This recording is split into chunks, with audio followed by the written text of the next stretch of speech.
In this demo, we will show how you can configure and use EKS pod identity using Rafay's Terraform provider. A pod identity association works with a service account and a role. Administrators have two options. They can provide a role ARN, or they can provide information like the permission policy and the permission boundary so that Rafay can automatically create a role on behalf of the user. Let us look at a few examples.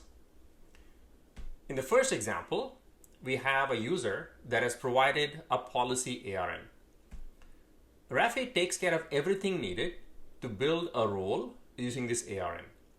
It then associates a role to a given service account. The second option is where the user can directly provide the role ARN.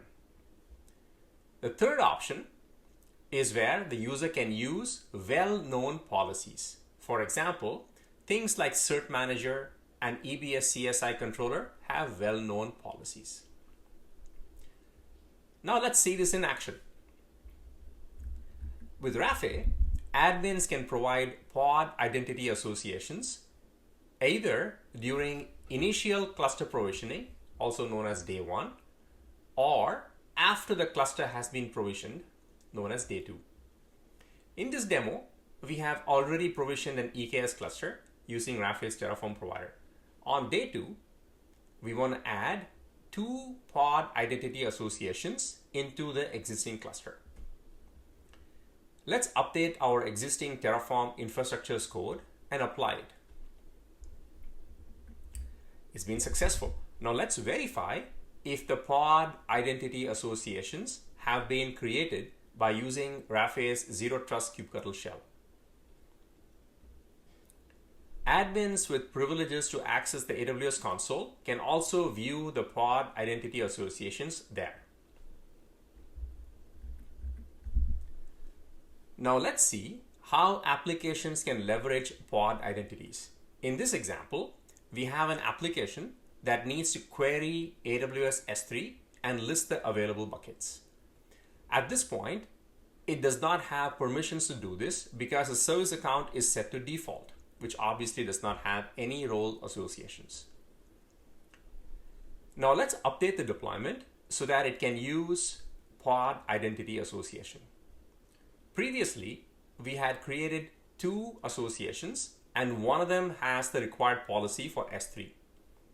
Let's update the deployment to use the newly created service account. As you can see now, with the pod identity association, the application is able to query and list the S3 buckets.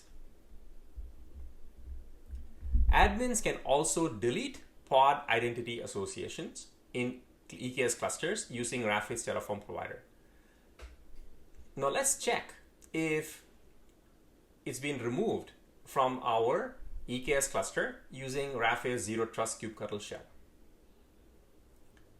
As you can see, the service account Rafay test2 has been successfully deleted from the EKS cluster. In summary, administrators and platform teams can fully manage the lifecycle of pod identity association using Rafay's Terraform provider. Thank you.